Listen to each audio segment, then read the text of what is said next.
The forgotten hour. Anna was tired of staring at her laptop screen. She glanced at the clock.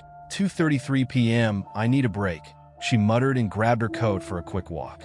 The streets were strangely quiet.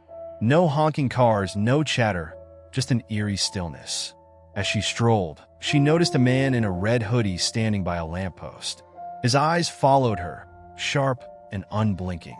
Creeped out, she turned a corner, hoping to shake off the weird feeling. But there he was again, same red hoodie, same piercing stare. Anna's chest tightened. Something was wrong. Her phone buzzed. A message popped up. Meeting at 2:30. You coming? Anna frowned. That doesn't make sense, she whispered. She checked her watch. It still said 2:33 p.m. Shrugging it off, she headed home. But when she opened her door, the clock was still at 2:33 p.m. The next time Anna stepped out, everything happened exactly the same. The same stillness. The man in the red hoodie. The same message on her phone. It wasn't just déjà vu, she was trapped. No matter what she did, the clock reset to 2:33 p.m. And then, things got worse. By the fifth loop, her doorman didn't recognize her. He stared at her like she was a stranger. By the 10th, her reflection in the mirror started to change. Her face looked thinner, her skin paler, and her eyes darker, like they belonged to someone else. Worse, her memories started to slip away.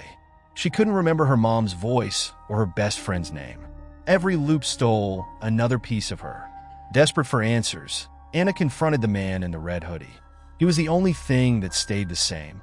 Who are you? She demanded. What's happening to me? The man smirked.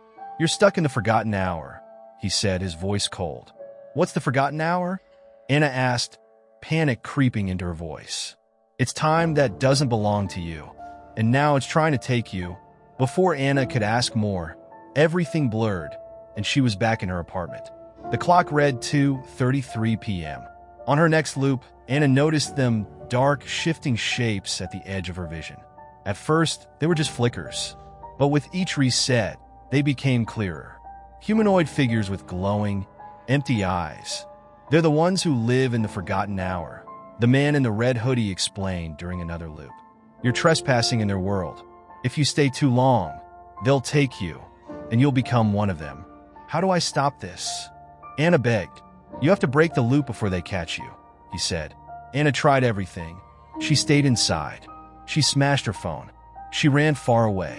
But no matter what she did, the clock always dragged her back to 2:33 p.m. Each time, the shadows got closer. She could feel their cold breath on her skin and hear them whispering her name. By the 20th loop, Anna barely looked human. Her reflection showed sunken eyes, pale skin, and a haunted face she didn't recognize.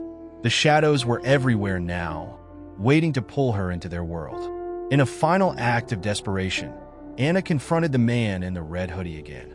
Tell me how to end this, she screamed. The clock, he said calmly. Destroy the clock that ties you to the loop. It's your only chance. Anna rushed home and found the antique clock her grandmother had left her. It had been ticking softly in her living room, unnoticed all this time.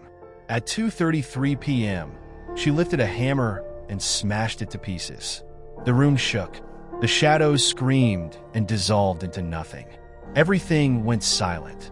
Anna woke up in her bed. Sunlight streamed through the window. She checked her phone. It was 8 a.m. She laughed, tears streaming down her face. She was free, but as she stepped outside, she froze. A man in a blue hoodie stood by the lamppost.